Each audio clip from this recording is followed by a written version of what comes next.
Okay, sorry. The Ingram Borough Council meeting of June 8, 2020 will now come to order. Please rise for the Pledge of Allegiance led by Mayor Stets. I pledge allegiance to the flag of the United States of America, and and to the republic for which One it nation, stands, under God, indivisible, with liberty and justice for all. I got it. Okay, roll call, please. Mr. Nucci, Here? Mr. Butler, Here. Ms. Dixon, Here. Mr. Fasay, Here. Mr. Smith, Yeah. Mr. Taylor, Here. Mrs. Wilford, Here. Mayor Stetz, Here. Solicitor Garvin. Here. Great. And I don't think we have any citizens to be heard today, right? So we're good on that. No police chief's report, public works foreman report. I'll just do the minutes and then we'll get to the presentation. Can I have a motion for approval of the minutes of the August 12, 2019 meeting? Yes. Pete, you're gonna second today? Motion by Rick. Rick, second by Pete, Pete. second. All those in favor? Aye. Opposed? Aye. Motion passes. Aye. Okay, we have a presentation today from Savvy Citizens. So we have Geraldine and where's he at? Rick. Rich here, so He's there. it's all yours. Okay, great. Very good. So can you, I guess, transfer over to me the control so I can pull up a presentation for you guys? Sure. And hopefully I do it correctly for you.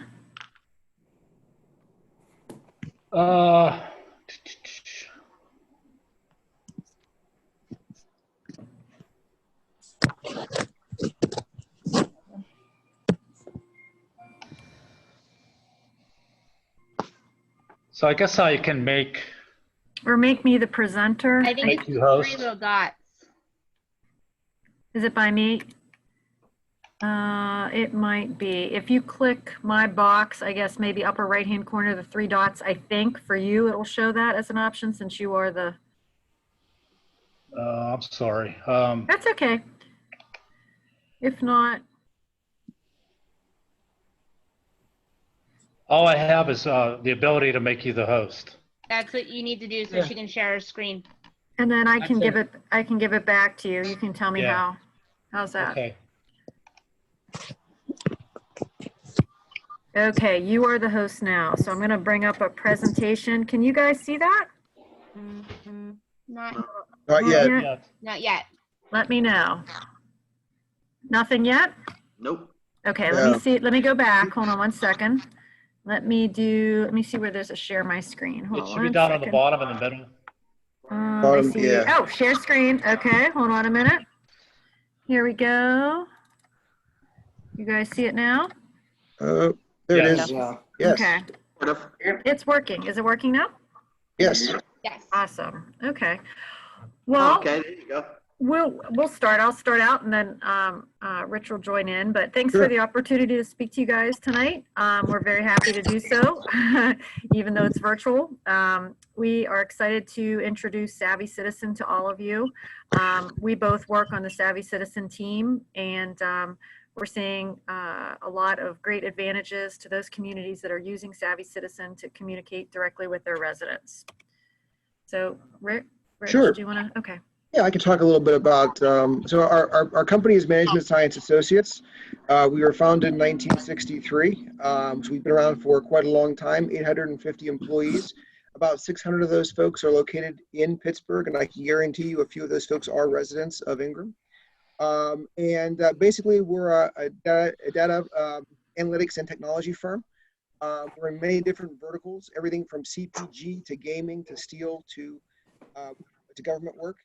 And Savvy Citizen sort of fits into our our government silo. But just want to make you aware that we're a very stable company. We've been around for a long time, and we'll continue to be around a long time to serve you. I can handle this one. So you guys can probably speak to this slide better than we can. And that's the challenges that you guys face every day in trying to communicate with your residents. So this is just kind of a listing of like traditional means of communicating with residents and the challenges that come along with those different communication types. So with newspapers, you guys all know not a lot of people get a newspaper being delivered to their house anymore. Now, some people subscribe online, but overall, newspaper readership has been declining every year. You guys, I'm not sure if you do any newsletters or other mailings to your residents. And this is a great way to communicate with residents, but it can be very pricey to do so. You know, until you get the staff together to put it together and get it out to residents and then mail it to everybody, it can be quite expensive. The next thing up, municipal websites. Now that's very important. That's a standard. You really do need to have a website there. But unlike something like a CNN or a weather.com or those types of websites where residents go there proactively to look for information, most residents aren't doing that. They're not proactively going to their municipal website, but you do need to have it in place. And then the final thing we list, we just talk about the old-fashioned, you know, public postings on municipal building, either doors or bulletin boards, is no longer an effective way to get the message out. Go ahead, Rich. So regarding social media, I mean, social media in recent times has become very popular. Obviously, it is free, which is a big advantage, but there are several drawbacks with that. One being the two-way communication. Social media does give, for better or worse, residents kind of a soapbox to get out and talk about their point of view, which is great if you're talking to maybe your friends or your relatives. But in terms of trying to get government information out to residents directly, having that response can be problematic. Should you respond? How do you respond? All this stuff is out in the public. That can be problematic for you. The other issue is folks can create copycat accounts. This has happened several times where, and sometimes it's malicious, sometimes it's not. It's just not clear. There are certain pages out there that kind of look like they're official, and then folks start to think that they are when they really aren't. And that can be a real problem for municipalities who are trying to get information out to residents. We like to say Savvy Citizen is the better way to communicate with residents. And the reason being is that it is a one-way push out to residents. So as opposed to what Rich was just talking about, like the two-way communication, which can be problematic, it's directly from you to the resident. And you can be ensured that unlike social media where only a certain percentage of the people that subscribe to a page actually ever see the message, you know that that message, when it's being sent, it's being received by your resident. And you know, as he mentioned, no copycat or fake accounts. People can know that that information is definitely being communicated by you. And we have a lot of nice features in place that we're going to talk about that can make Savvy Citizen integrated with social media. So it doesn't mean that you have to give up social media. It just means that we make it an easier way to do all those things. And we have a website plugin. We have a lot of nice features, but the next couple slides are going to talk about those things. Go ahead, Rick. So specifically about the sort of, you know, what it does, it's primarily a smartphone app that residents download on their phone, but you don't have to have a smartphone to participate. You can receive a text message or get an email to any email account you wish. We also do some really nice and neat sort of search engine optimization things. So pretty much when you put an event or a notification into Savvy Citizen, we are making that information public as well. So if a resident were to Google, say, a certain Ingram event, they may actually find the Savvy Citizen notification in that Google search. They can find the information faster. And we do make everything available via social media. I know we just talked about that can be problematic from the municipal side. However, we do make it very easy for residents to share information amongst themselves. And we see that happen quite a bit where neighbors will send a Savvy Citizen post via, say, Facebook or something else to their neighbor to get that information over to a friend or whomever it might be. You have any questions about this particular slide before we move on? No. No? Okay. We can go back if we need to. So you might say, do I have enough information to share? And you know, even prior to this whole pandemic, we've always said that municipalities have a lot of information to share. These are some of the things, but you know, everything from this particular meeting, even being virtual, being able to communicate with residents, letting them know about the updated Zoom link on a particular evening, to road closures and job postings. We've been amazed over the past few years, the type of information that municipalities are sharing with residents. And we've even been happily amazed at how pleased residents are to receive that information directly. So there's a lot of things there. So what we have here are just some examples. Obviously, the COVID-19 thing is you know, we're all sort of still dealing with that in our own way. But these are some ones that came across earlier from some of our clients. Everything from just daily reports to possible scams to Meals on Wheels for seniors and the fact they needed some help to get the meals out.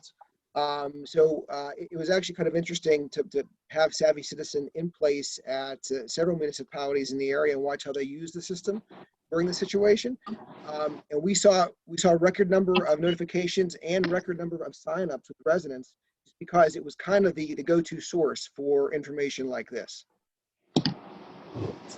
Go to the next slide. Yeah, there's some more as well. Here's just a few more. And that last one was kind of a nice one. A lot of folks have done sort of these first responder parades and parades for graduates and those types of things. But it really became a great voice for municipalities to make residents aware exactly what was going on. So this next slide just shows you a little bit about the dashboard. So we are very pleased that you know, almost everyone that we've brought on board to Savvy Citizen has found that it's extremely intuitive. It's not something like, oh, it's overwhelming or it needs a lot of training. It's literally clicking buttons. This is an example of like the dashboard. If as an administrator for Ingram, you'd log on and you'd be able to see, okay, what's happening? What are my subscribers? You know, what's some information I can post out there? Hey, Joe. A very, very nice feature is you can turn on automatically pre-populated weather and traffic alerts. And a lot of our municipalities are doing that. And that's like a hands-off thing. That's not something you need to go in and key each night. But say that we're Western Pennsylvania. There's, oftentimes tornado watches and warnings happening or severe weather. You can turn on as a feature for your residents a weather, pre-populated weather information that goes out to residents, and it pings them and it lets them know what the weather is. And not only is that just helpful information, but it gives them a sense of security, like, okay, we got it covered. We know what's going to be happening in the borough. So we have that as well.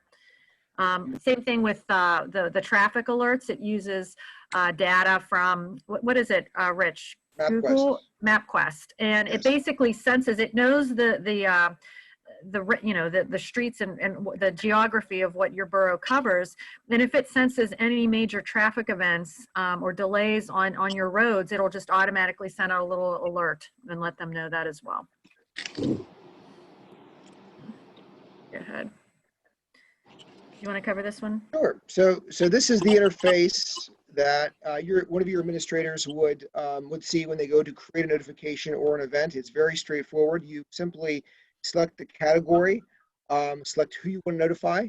You select, is it urgent or no? And so most of our notifications and our events go out between the hours of 9 a.m. and 9 p.m. We don't want to be bothering folks at 2 o'clock in the morning with a notification about an upcoming parade or something along those lines. But if you make it urgent, then it will go out immediately. If it was a police alert or something along those lines, you key in your headline and your description, and you're done. You can literally do this in about a minute or less. It's very fast, very easy. You can also do it from your cell phone. So if there was, I'm not sure how the police force works in your area, but you could give them access as well, and they could key in an emergency from their cell phones. The other comment I'll make on that is you can do it from the app. So whomever you make an administrator, and we should comment that you can have as many administrators as you'd like. A lot of our folks will give access to someone from the Parks and Rec Department, from someone from the road crew, perhaps your chief of police, maybe even the local library, or whoever it might be. All those administrators, if they choose, can use the app to actually key in information and send it out. So as Geraldine mentioned, the police department, we've seen several occasions where folks have been on site at an accident, and at 2 o'clock in the morning, the chief of police has sent out notification via the app to residents. That's kind of a nice feature. This next slide shows you kind of like what the view would be on your cell phone. You can imagine that screen is on your cell phone, and it shows you how, you know, for any event, or whether it is a road closure, a parade route, or a meeting location, or the location of a community resource like a food bank or something like that, you can just key in real easily the address. And what it does is you can either pin a location, or you could pin a section of road. So this particular example was a road closure, and it just shows you how you can drop 2 pins and let your residents know exactly the area that you're talking about. So that uses Google Maps for that feature. So you would click on that little section that says view on map, and that's what you would see on your phone.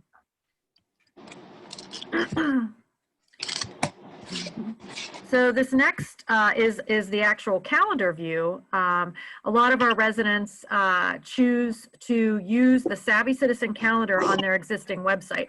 And the advantages of doing that is that you enter it one time in Savvy Citizen, and not only are you updating your website to the most current information available, you're actually encouraging residents to sign up for Savvy Citizen, and you're increasing the number of people that are signing up. So whenever you would click on one of these events in the system, now this is showing multiple municipalities, but you can imagine on your own screen, you click on an event, it actually encourages people to sign up if they haven't done so. So this next slide just talks about things that we talked about a little bit along the way here, standard features. So, you know, we have a nice dashboard, makes it super simple for you guys to enter information, very intuitive. We give you weather and traffic data. And we also, I didn't mention this, we actually, if you're ever feeling like maybe you don't have something to communicate, we actually have some suggestions in the system, some content suggestions. Like for instance, you know, in the wintertime, are there any ordinances for snow removal? Or it's like seasonal suggestions. So you can always click on any of those and then quickly send that out to residents as well. We provide you with subscriber counts. We give you, you know, access to a lot of marketing material to let residents know you're using Savvy Citizen. And overall, these next few features just talk about the ease of the system. So for instance, the reoccurring event builder. You don't have to enter every single municipal meeting of the year. It's very much like Outlook or sending emails, in that you would just enter one event and you would enter it as a reoccurrence. But in general, it's very easy to use the system. Rich talked about emergency alerts. If something happens in the middle of the night, you can always override that if something's urgent.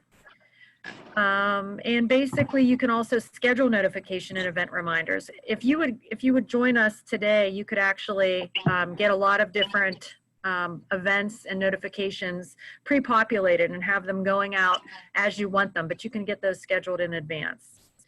And then that final bullet, it's a fancy word, synergy, but it really holds true here. You know, whenever a community joins Savvy Citizen, you can imagine, you know, not everyone that works in Ingram or travels through Ingram are Ingram residents, but they might be, you know, they might live in neighboring communities. So the whole point of Savvy Citizen is kind of to build up this community, and you can allow anyone to follow you because that information might be relevant to someone that maybe works there or passes through there.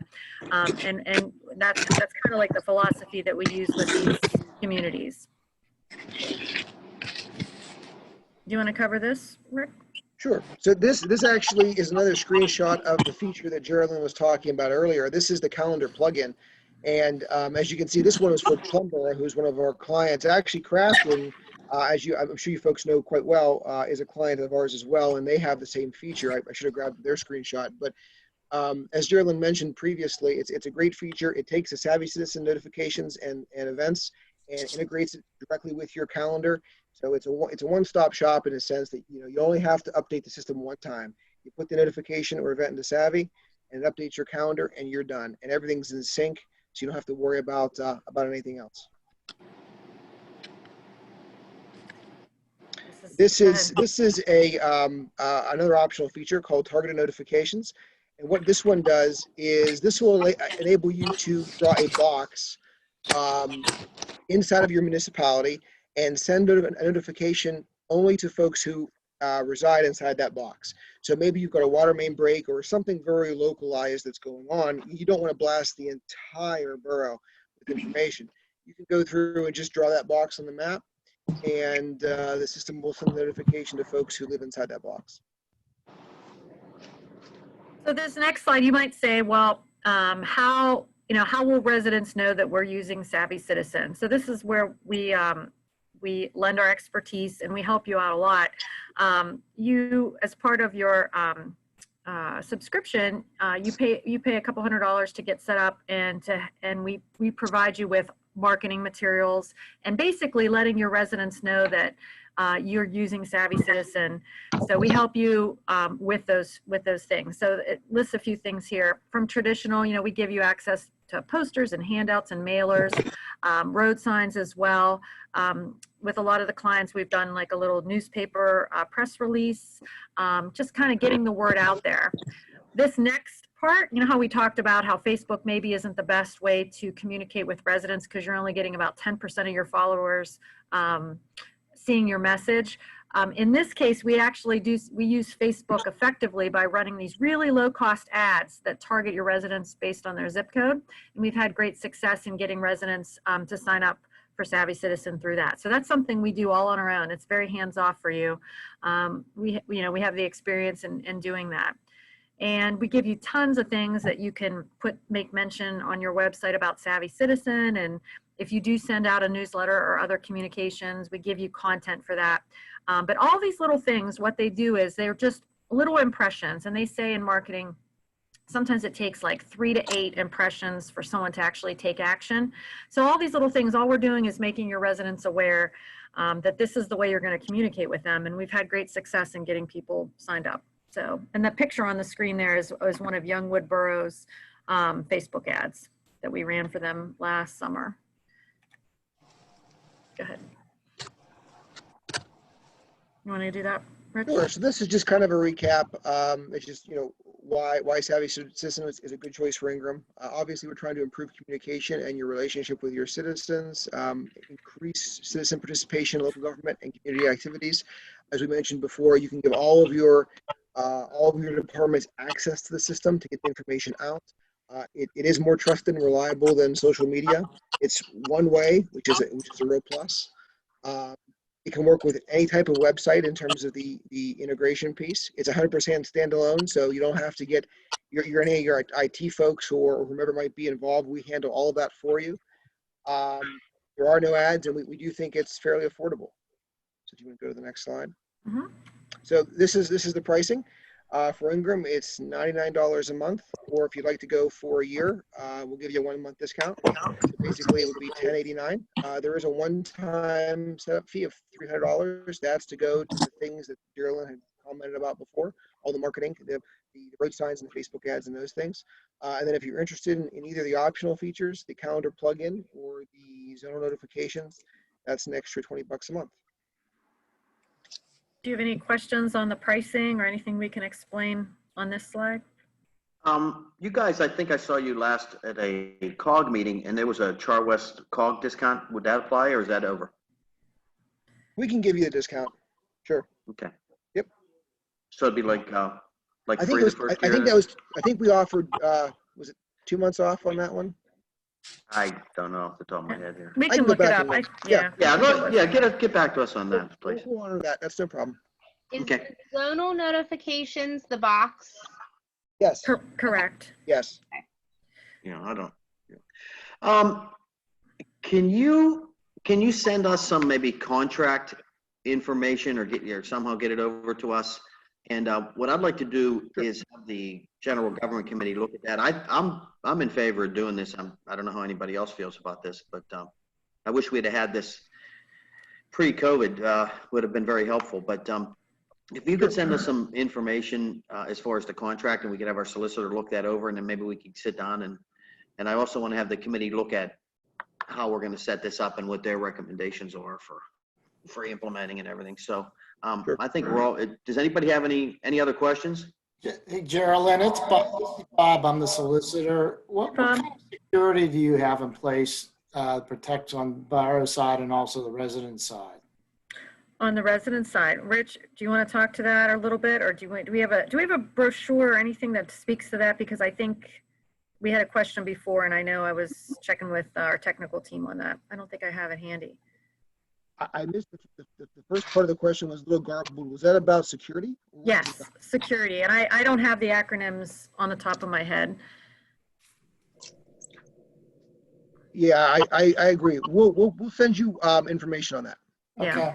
not a Yeah, problem. I don't Bob. want to misspeak. Yeah, you have I my don't wanna email. I can misspeak. send that out to everyone. Yeah, could you do that? Mhm. Thank you. Okay, It's great. better to have the right information. So Yeah, for sure. we have a write up, I think. Okay. Well, I'll follow up on my end of setting up the committee and Great. so that we can get moving on this. And if you could send us the information, the contract information and that security information that Bob asked for. Anybody else have any questions? No? No. Okay. Well, I think it looks pretty good, I think. How I mean, would Very you good. differentiate yourself from Nextel? Notifications and things, so I think this will be, How would you differentiate Oh, yourself we have from that as well. Whoop, I'm sorry. What was that question? How would you differentiate yourself from Nextel? Oh, Nixle. Yeah. Well, Nixle is not as comprehensive, and they don't have as many features. So Nixle is often used by police departments, and it's only used for emergency alerts. Savvy Citizen is much more comprehensive in the fact that it's like a one-stop shop. So it's not just to put out these crime alerts and things like that. It's a sense of community in which you're not you're letting them know about borough meetings and helpful information, community resources, road closure. It's absolutely everything. So we can confidently say that it's really taken the best of everything and a lot more. So Rich, do you have anything to add to that? My only comment, I think that you're spot on with that, Geraldine. I mean, Nixle is geared more for emergency notifications, emergency alerts. And the thing to remember is that 90% of the time you don't have an emergency going on, but you have a borough council meeting, or you have a parade, or you have something else. Canceled event, yeah. Or canceled event, right? So really, what we found, and we've actually replaced Nixle probably 10 or 12 different places. Actually, the screenshot she has up on the screen now, these are our current clients in Allegheny County. We now have almost 60, and we're in 4 states: Pennsylvania, Ohio, New York, and Texas. But in the case of Plum Borough, they moved from Nixle to us about 1.5 years ago, and the reason was they used Nixle 6 times a year. Again, because they were using it for emergency notifications. They use our system probably 3 times a week or more. Mhm. So you're really getting a lot more value in terms of what you're using the system for. Right. Anybody else? Any other questions? No? Well, thank you guys so much for presenting this to us tonight. And I just speaking for myself, and I think most of us we're very interested in this and like to move forward. So get that out to us, and I'll sit down with Greg, and we'll figure out how we're going to move forward. Okay. Sam, And thank you much. do I need to transfer anything back to you, or can you take control back from me? Because I don't want to. I think you have to send it back. Okay, hold on. Let's see. Or you're stuck here for the rest of the meeting then. That Yeah. might You're be the host. fun. Now I let might her be run a the. meeting. Listen, we're going to talk about what I want to talk about. Okay, now let me see There you here. go. Participants chat. Okay, where do I am happy to click whatever. I'm just not sure where yet. You have to go to Greg's and click the 3 dots and say make him a host again. Okay, Greg, here we go. I'm going to say make host. Okay, It is. thank you very Butler much. is Thanks, okay. Samantha. Thank you. I'm learning. Okay, Take are you care. good, Greg? Because I'm going to hang up. Thank you, guys. Yep, good. Okay, thank you. you. Yeah, Uh-huh. definitely be in touch. And if you send the stuff to me, I'll get it out to who needs it. We'll Okay, do that. sounds great. Thank you, Sam. Take care. Thank Okay. you. Bye-bye. Bye. Bye. Bye. Okay. Well, that was interesting. I wish we'd had that a few months ago. Just to get, Tim had mentioned about Nixle. We had Nixle with Crafton, and I don't think we used it one time, maybe once or twice over a couple of years, and then Crafton ended up canceling on us, and and we haven't had it for a few years now. Yeah, well, That was my basically- biggest concern with either one of them is it takes somebody to actually administer. Yeah, And there's so much other junk that comes through it that people get cluttered with it and they throw it out.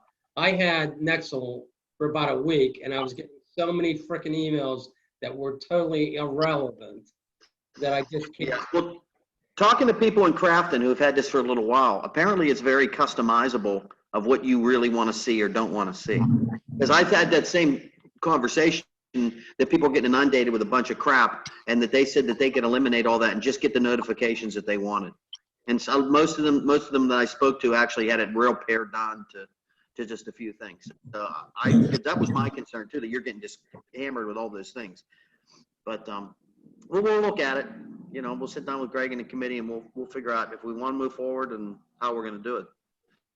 Hey, Tim, where were the, or who was sending the emails or the notices? Was it all Ingram? When I originally signed up, I was getting emails from Braintree, from Crafton, from Robinson, from all over the place. And Okay. it was just junk. I mean, it was like, I can't even remember. It was just really stupid stuff. It was almost like a commercial, like coming over my phone at least 3 times a day. Yeah, I talked to, actually, the police chief lives over in Crafton, and I asked him about that because I thought that he would be a good person, would be critical of it. And he said that he likes it, that he was able to customize it enough that he wasn't getting hammered with a bunch of stuff, so. And he wasn't a big fan of Nixel in the first place, right? But Right, like right. Sabi So said, we can, that's another thing that we can do. We can maybe try to talk to some more people in Crafton and get their input on that too before we What commit. they do, you can do on our website. It's just that you have to have somebody that's managing it, collecting a database of the emails or text to send out, and they're regularly doing it. Mhm. It's a little more automated, but not much. Yeah, well, I mean, those are all things that we're gonna have to look at. I know it's gonna be some work. It's not gonna be magic, so. Yeah, we'll have to look into that and see if it works. It seems like it seems like it's gonna fit our needs a lot more than randomly posting stuff on Facebook or using that Nixel, so. Okay. Yeah, it's, All right, well, I skipped Brian, so Brian, I'm sure you're more than happy to sit through the Savvy Citizen presentation, so. Sure, it's great. Go ahead, go have at it.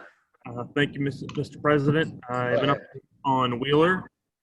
I spoke with El Grande, and they are scheduled to start probably the late June on the concrete section. I talked to PA American Water also earlier today, and they don't really have a firm schedule on the brick section yet. They're at least two weeks out, but again, they don't have a definite schedule on the brick section. All right. Any questions for the engineer? Karen, you have anything for Brian? I do not. Thank you. Okay. All right, Brian, thank you. Yeah. All right, committee reports, building zoning, Mr. Smith. Yes. Can you hear me? Anybody hear me? Yes. I can hear you. Wow. Okay. The committee was thinking of a couple things since Crafton is closing their swimming pool. Summer's, getting kicked. Maybe some get-togethers, and we got to start thinking about how to prevent some things from happening as far as people putting up, say, makeshift poles real quick or something. We just want to come up with some guidelines real quick that are available to people, maybe some nuisance things like that, just gather a tidbit of information. Probably go up. We're having our next committee meeting on Friday. Thursday. Thursday? That's Yeah, I right. thought it was Thursday. It is Thursday. And we're going to be going over the Baxters and the dumpsters and the pods, and probably close out that section, and then move on to the occupancy. And we got that seminar thing coming up. We're going to get into, right, Greg? I think it's 2 weeks from now. Okay. Yeah. Okay. just moving on, I have a couple motions. And one motion is to adopt ordinance number 8 of 2020, amending chapter 50, right? Sections 154 and E, 6, 5. I'm sorry, that's a typo there. That's a typo there, okay. I'll just read my copy from the, okay. Ordinance 8. Ordinance 8, which is,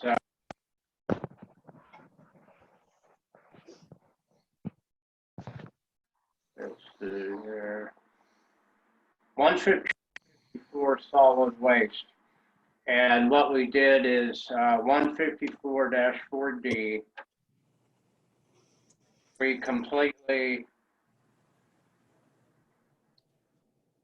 let's see, number 4, it's 154-4D, item 4, completely deleted that in its entirety. And section 154-4E, item 6, we amended as follows, and I'll read the whole item 6. With the exception of the pickup days when containers are placed out for collection, the containers shall be properly stored on the owner's or customer's premises at all times. In no event shall containers containing municipal waste be placed within the front yard of the premises. The term front yard for purposes of chapter 154 solid waste of the Ingram Code shall mean the area from the front of a house excluding decks, porches, or other attachments to the front property line. Just to be clear, what Rick had mentioned earlier about D, there was some contradictory language in there about being able to store municipal waste in plastic bags versus in cans. And it was sort of contradicted some of the other language in the other zoning. So basically we just eliminated that so that the stuff, because in another section it talked about it being stored in approved containers and things. So it was sort of confusing on that. That's why D was taken out. And then basically you can't, and then the 6 is that you can't store your garbage in your front yard. Right. So it just clarified some of those things that we were having problems with, that we're trying to clean up with, you know, just in general property maintenance. So, any questions on that motion? Nate, do we have a second? Second by Mr. Fasay. Any other questions on that motion? Roll call, please. Can't hear you. Can't hear you. Hi, Steve. Okay. There you go. There we go. Mr. Butler, Yes. Ms. Dixon, Yes. Mr. Fasay, Yes. Mr. Smith, Yes. Mr. Taylor, Yes. Mrs. Wilford, Yes. Mr. Nucci.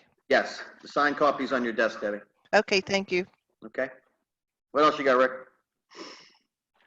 Like I said, we have some upcoming meetings. We're going to be discussing the dumpsters, pods, bagsters, and then we're going to move forward into the seminars that are coming up. I think we're all going to try to attend those seminars that are related to the rental inspections.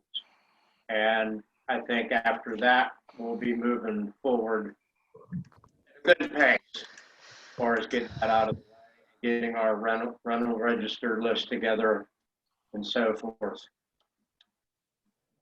Okay. And that's all I have, Mr. President. Thank you. You want to make that other motion for the property maintenance code? Oh, I might as well. Let's see. Okay, that's, a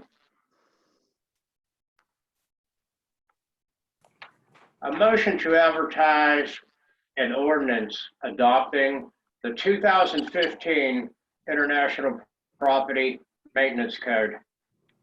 We've been using the 2009. Okay. Second. Motion made and second by Mr. Fasay. Any questions on the motion? Roll call, please. Mr. Butler, Yes. Ms. Dixon, Yes. Mr. Fasay, Yes. Mr. Smith, Yes. Mr. Taylor, Yes. Mrs. Wilford, Yes. Mr. Nucci. Yes. Anything else, Rick? That's all I have, Mr. President. Thank you. All right, well, thanks to you and the committee. You guys have been moving along and getting some stuff done. So thank you. General Government, Mr. Butler. Thanks, Mr. President. As far as the report goes, I apologize to my committee for not having a meeting. Been busy with the code enforcement and planning, but I'm going to schedule one soon so we can review Savvy Citizen for sure and talk about some other ideas that I have. So on the planning side of things, I did have the RFP for the TOD. That's a lot of acronyms. The RFP for the TOD planning project down near the busway, reviewed by Ann O'Gorick at the county. She made just a few minor corrections, like on her end, as far as where the grant came from and some technicalities, not very many. I sent it to Port Authority. They made no corrections, so it's ready to go out. Ann asked me if I wanted to send it just a like blanket RFP out to everybody, or just send it to a few planners. And I opted, without talking to the planning commission, I opted for just going with a few planners, because I thought she had a handful of folks that she's worked with, and I thought it might just be a little more easier to manage. So she gave me a list of 6, I believe, and I just want to throw it out there that if anyone knows any planners that they think we should send it to, just give me their email address and their name, and I'll send it to them. I'm going to try to send it this week. I'm going to include, Jim Pashik was not on Ann's list, so I'm going to add Pashik since he did our comp plan. I think that's a good idea. That's really it. So that's ready to roll. Other than that, all I have is a motion, and it's a motion to recommend that Ingram Borough join with Crafton Borough to apply for a joint grant through the DCED for a zoning ordinance review and revision. All costs will be shared by both municipalities. And I just want to make a quick note that Crafton made this same motion and it passed with their council. Second. Motion's been made by second by Mr. Fasay. My understanding too, Greg, is that the way this would work is we would pay for our share, Crafton would pay for their share, and then the overlay for the shopping center would be split between us, right? So the fact that we're half the size, we wouldn't be absorbing any of the cost on the Crafton side. That's correct? That is correct. Okay. Just want to make that clear. Any other questions on that motion? Roll call, please. Mr. Butler, Yes. Ms. Dixon, Yes. Mr. Fasay, Yes. Mr. Smith, Yes. Mr. Taylor, Yes. Mrs. Wilford, Yes.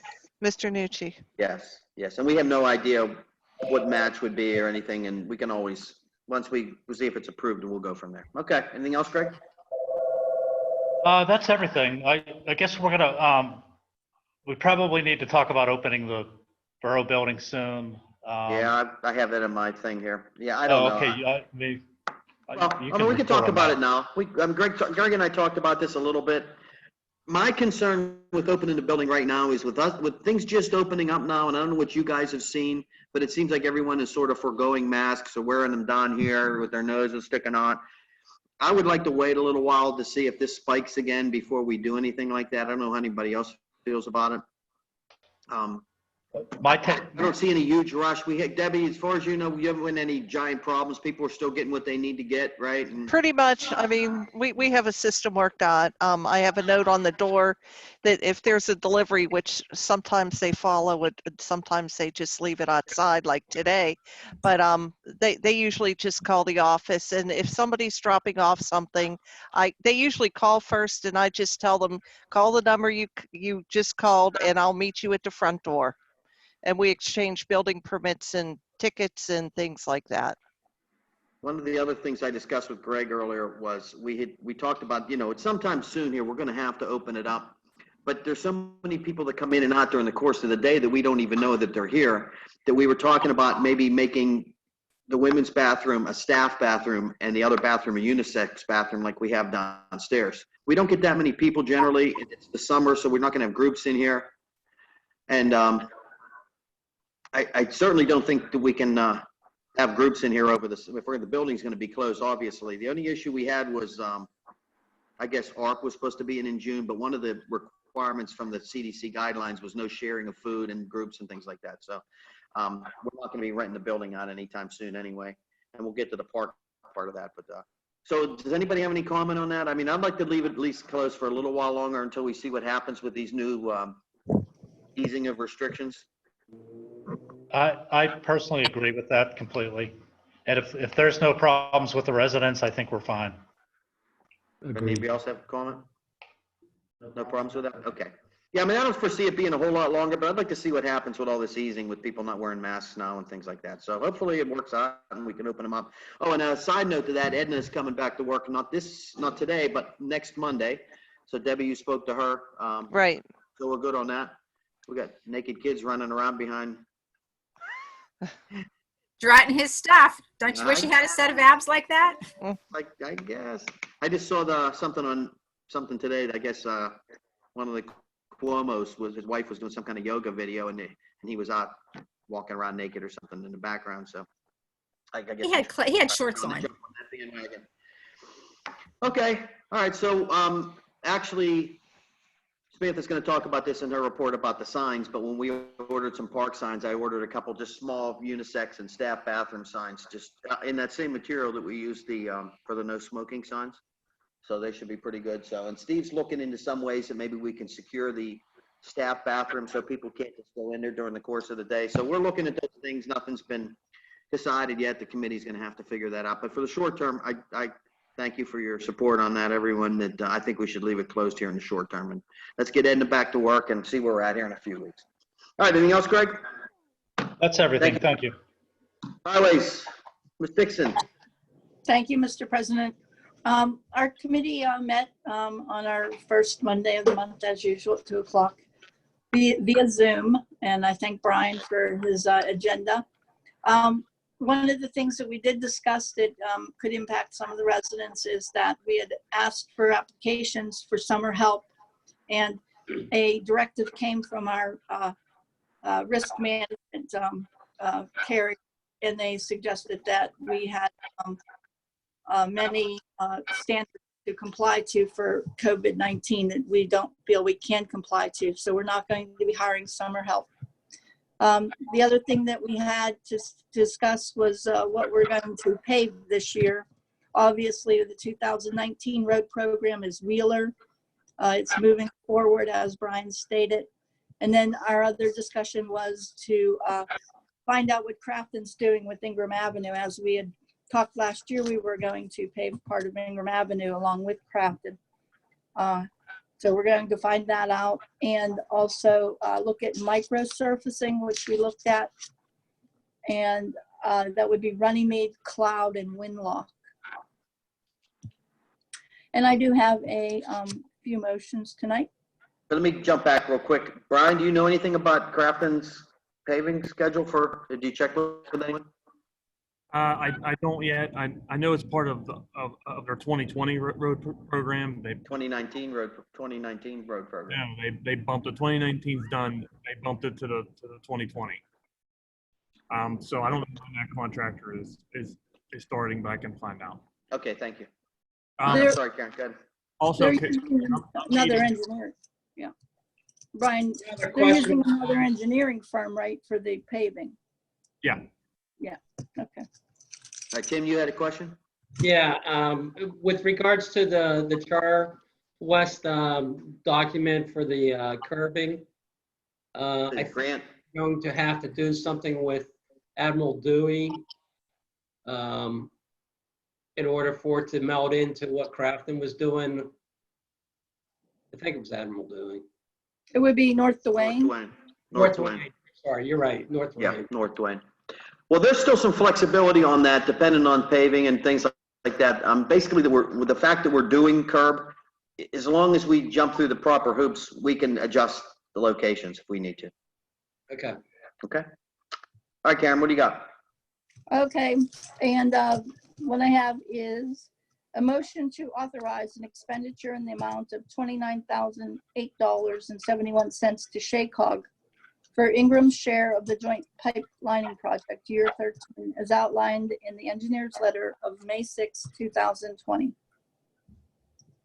Second. Motion made by Karen, second by Mr. Fasay. Any questions on the motion? Roll call, please. Mr. Butler, Yes. Ms. Dixon, Yes. Mr. Fasay, Yes. Mr. Smith, Yes. Mr. Taylor, Yes. Mrs. Wilford, Yes. Mr. Nucci. Yes. Thank you. On a motion to authorize an expenditure in the amount of $7,066.17 to SHACOG for Ingram's share of the joint O&M preventative maintenance project, year 9, as outlined in the engineer's letter of May 6, 2020. Second. Motion's been made and seconded by Mr. Fasay. Any questions on the motion? Roll call, please. Mr. Butler, Yes. Ms. Dixon, Yes. Mr. Fasay, Yes. Mr. Smith, Yes. Mr. Taylor, Yes. Mrs. Wilford, Yes. Mr. Nucci. Yes. And a third option, a motion to amend the salt agreement with Cargill to allow for the storage offer for remaining rock salt to be purchased for the 2019-2020 winter season. Second. Motion's been made and seconded by Mr. Fasay. Any questions on the motion? Roll call, please. Mr. Butler, Yes. Ms. Dixon, Yes. Mr. Fasay, Yes. Mr. Smith, Yes. Mr. Taylor, Yes. Mrs. Wilford, Yes. Mr. Nucci. Yes. And that's all I have. Debbie, these signed salt things are on your desk. Okay, thank you. Okay, anything else, Karen? No? Nope, that's it. Any questions for highways? Thank you, Karen. Parks and Recreation, Mrs. Wilford. Thank you. So we had a meeting in regards to reopening up the parks last week. It was committee decision that our parks will be opening. They are not currently open, but they will be opening soon. There are a few things we needed to get done prior to them opening. One of those was signs that are getting made up, and we will have a draft of them tomorrow so that we can either approve, the committee will get that and approve it, or edit it if needed, and then we'll get those signs printed so we can post them throughout the park. One of the things that was posted was that we are not doing shelter rentals at this current time. I just want to clarify, because a couple of you have asked, the picnic benches can still be used and people that are in the park can still sit in the shelters. We are just trying to discourage large group gatherings within the park at this time. So we are not renting out for parties. Debbie had asked earlier about the basketball courts. When the park opens, the basketball courts will also be open. In regards to the tot lot at the Borough Building, when a Foster opens, we will also open the tot lot. But just a reminder that the Borough Buildings continue to be closed at this time, so there's no bathrooms available there. And we ended up saying that we are not going to have Ingram Days in July, which was a difficult decision, but with the planning that needs to occur, we just don't have the time, and we just don't know what July is going to look like right now. So we are hoping to have something in the fall for groups to fundraise and such, but we're not quite sure the format or a date for that at this time. And I think that is what I have. I think that's it. Okay, just to clarify that a little bit, Steve is working on some kind of vandal-proof sanitation stuff for the bathrooms down there, because that's always a problem with stuff disappearing. Signs and bathroom modifications were needed in order to reopen. And Yeah, so we need the signs, we need to do some of those things. One of the other things that may need done to get back to the shelters was, we need to look at the distancing between those picnic tables, and see if we need to move any or take any on, and maybe put them outside or something, so they're not all buttoned up against each other. I don't know if it's going to be a problem or not, but Samantha's supposed to be meeting with Steve and looking at that. We were sort of jammed up for time. And just to be clear, what happened, I sent out an email the other day, but this thing that we got here from the state was dated the 12th. There was no way we could open the parks. And there's a lot of communities, I'm not going to throw anybody under the bus, but pretty much everyone I talked to, the sentiment was, well, we know we can't meet the requirements, but we're opening anyway. Well, for liability, I don't know. I was concerned that if something would happen in that park, it would be hard to prove someone got COVID down there, but if something else happened in the park and then your carrier comes back and says that should not have been open for that person to get hurt. So there was a lot of liability concerns with that. And I spoke to Debbie last Thursday, and she had gotten a different guidelines that had just come out, and she gave it to me Thursday, and Thursday night looking at it, I called Samantha, said, we need to get moving on this because everybody else is open in number one, and all that criteria that we were discussing leaving the parks closed isn't valid anymore because they changed all the guidelines and never told anybody. So that's why we were scrambling on Friday and trying to get ahead of the curve because we knew signs needed to be ordered and things like that. And we didn't want to be the last community not having our parks open because Debbie had already been getting a ton of calls. So that sort of moved along real quickly on Friday based on that new information coming back from the state. So I apologize for that we were trying, and then somebody made the comment at the meeting the other day if we need to get that posted because people are going to think that we were just, we dropped the ball on this, whereas it really wasn't that. It was the fact that the state changed the guidelines and we didn't have it. So that's what happened on that. So we're still, like Samantha said, we're waiting for the signs. We should have those one day this week. Steve's working on getting some kind of vandal-proof sanitation stuff for the parks, and he's going to be setting up a schedule for being down there at least a couple times a day, and also someone doing sanitation on the weekends, some kind of rotating schedule where somebody can maybe just come in the morning and open the bathrooms and do a cleaning. So it's a little more complicated, and we'll see how it goes. If we have problems in any, we can always tweak the regulations after we see if we have problems at here or there or whatever. So, but we're sort of stuck at this point that we're going to have to open them up, but it is what it is. So does anybody have any questions about that? Is there any softball this year? The kids have canceled, but I spoke to someone the other day and they were talking about trying to start up maybe some practicing in July and maybe trying to do some kind of fall league. And then there's some discussion. I don't know if the women are going to be playing or not, but I'm not sure where we stand on that. But I think the answer is going to be yes, but I don't know to what extent or when. So that's sort of where we're at. So, okay. Samantha, you have anything else? I do not. Okay. All right. Well, thank you. Finance, Mr. Taylor. Yes, thank you, Mr. President. I have a motion to ratify the payments of May 21st, 2020 payroll in $23,814.98 and the June 4th, 2020 payroll in the amount of $25,364.62. The agenda has a typo there. It's some transposition of numbers. Second. Motion's been made and seconded by Mr. Forsay. Any questions on the motion? Roll call, please. Mr. Butler, Yes. Ms. Dixon, Yes. Mr. Fasay, Yes. Mr. Smith, Yes. Mr. Taylor, Yes. Mrs. Wilford, Yes. Mr. Nucci. Yes. Thank you. A motion to ratify the payment of expenses on May 19, 2020 as follows. General fund, $332.38. Payroll fund, $2,483.77. Second. Motion's been made and seconded by Mr. Fasay. Any questions on the motion? Roll call, please. Mr. Butler, Yes. Ms. Dixon, Yes. Mr. Fasay, Mr. Smith, Yes. Mr. Taylor, Yes. Mrs. Wilford, Yes. Mr. Nucci. Yes. A motion to ratify the payment of expenses on May 19th, 2020 as follows. General fund, $332. You know what, I think that's a bad date there. When was our, I don't have a calendar in front of me. Both of these say May 19th, but I think one's supposed to be. No, well, no, they were both done. And one's supposed to be May 21st.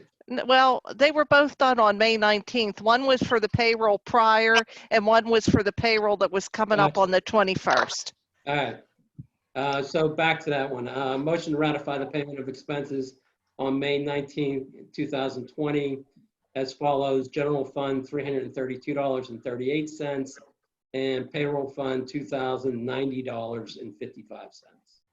Second. Motion's been made and seconded by Mr. Fasay. Any questions on the motion? Roll call, please. Mr. Butler, Yes. Ms. Dixon, Yes. Mr. Fasay, Yes. Mr. Smith, Yes. Mr. Taylor, Yes. Mrs. Wilford, Yes. Mr. Nucci. Yes. A motion to ratify the payment of expenses on May 26, 2020 as follows: General Fund, $12,183.52. Recreation Fund, $101.64. Sanitary Sewer Fund, $137.52. And the Liquid Fuels Fund, $3,087.38. Second. Motion's been made and seconded by Mr. Fasay. Any questions on the motion? Roll call, please.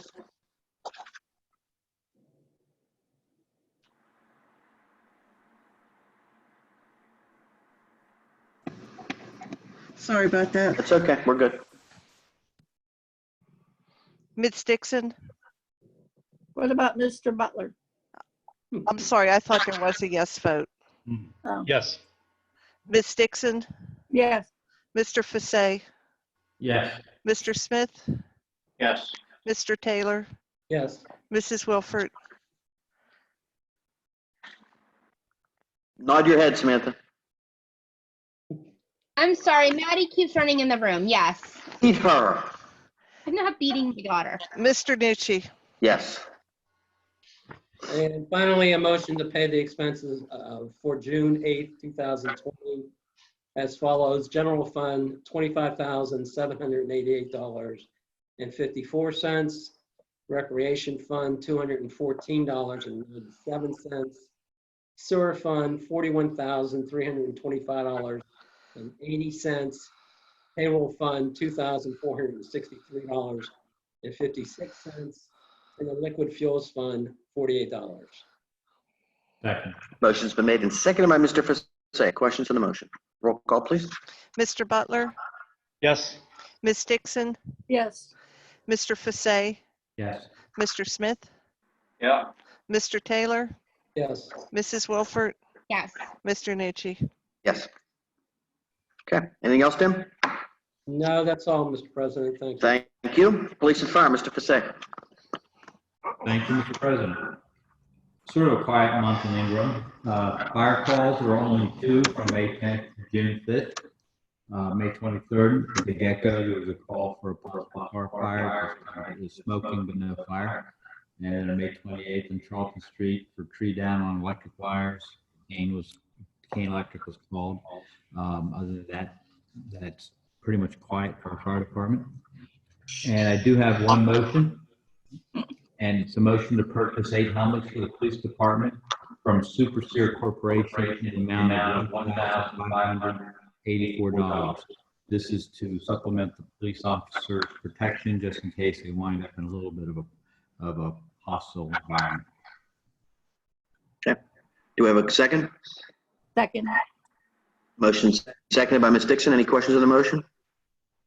Debbie, did you find out whether or not that's what was delivered today? That was delivered. I text Jack. I looked at the tag and it was from Sear Corporation. So that's what's sitting in the front of the hall if anybody walked in and saw 2 big boxes. Oh, that's good. Okay. Any other questions on the motion? Roll call, please. Mr. Butler, Yes. Ms. Dixon, Yes. Mr. Fasay, Yes. Mr. Smith, Yes. Mr. Taylor, Yes. Mrs. Wilford, Yes. Mr. Nucci. Yes.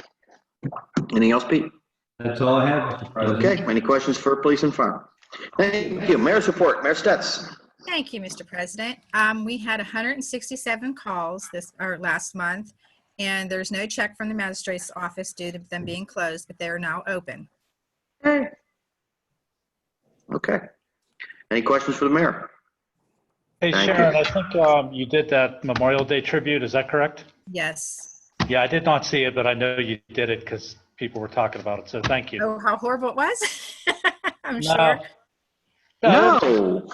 Like Connect was just shouted out that we were included, and Oh, it was, thanks. I don't know. It was a nice thing to do. Thank you. It was good. Thank you.